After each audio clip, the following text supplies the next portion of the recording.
সদলীয় হিংসার বাতাবরণে উত্তপ্ত পরিস্থিতি 6 আগরতলা বিধানসভা কেন্দ্রের উজান অভয়নগর এলাকায়। জানা গেছে গতকাল রাত আনুমানিক 10:30টার কিছু পরে শাসক দলীয় কর্মী জনৈক স্বস্তিক দেবের বাড়িতে অতর্কিতভাবে অস্ত্রশস্ত্র এবং বোম নিয়ে আক্রমণ সংগঠিত করে একদল দুষ্কৃতিকারী। এই আক্রমণের জেরে এক ভয়াবহ পরিস্থিতি তৈরি হয়। ঘটনার ভয়াবহতাতে বাড়িতে থাকা অসুস্থ রোগী থেকে শুরু করে শিশুদের মধ্যে প্রচন্ড আতঙ্ক তৈরি হয় বলে আক্রান্ত বাড়ির সদস্যদের অভিমত। এদিকে গোটা বিষয় নিয়ে নিজের প্রতিক্রিয়া ব্যক্ত করতে গিয়ে শাসক দলীয় কর্মী স্বস্তিক দেব দাবি করেছেন ওনার বাড়িতে আক্রমণের নেপথ্যে আগরতলা বিধানসভা কেন্দ্রের শাসক বিজেপি দলের যুব মোর্চার সভাপতি সঞ্জয় ঘোষ।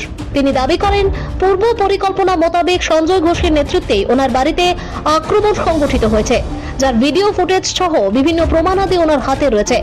গোটা বিষয় নিয়ে শ্রী দেবের প্রশ্ন হচ্ছে 2016 থেকে মাথার ঘাম পায়ে ফেলে বিজেপি করে চলেছেন, অথচ বিজেপি কর্মীদের দ্বারাই কেন আক্রান্ত হচ্ছেন বিষয়টা বুঝতে পারছেন না। গোটা বিষয় নিয়ে রাজ্যের মুখ্যমন্ত্রী প্রফেসর ডক্টর মানিক সাহার কাছে ন্যায় বিচার প্রার্থনা করেছেন আক্রান্ত বিজেপি কর্মী স্বস্তিক দেব। হঠাৎ করে আমার বাইক থেকে হঠাৎ করে আমি রাস্তা হঠাৎ করে আমার মা ফোন করছে, আমি দৌড়ে বাইর সামনে আইসি, আইসে যদি 20-25 জন পোলা বাইন আমার বাড়ির মধ্যে বুম মারছে, আমার বাড়ির মধ্যে গিলের মধ্যে ফায়ার করতেছে, উফরে ঢিলাইতেছে, মুখ খারাপ করতেছে, বাজেভাবে মুখ খারাপ করতেছে। আমার ভিতরে আমার মা বাবা বাচ্চা সব কাঁদতেছে, মানে গেট ফাললে বাইরে ভেঙে গেলাম, মানে সাংঘাতিক অবস্থা।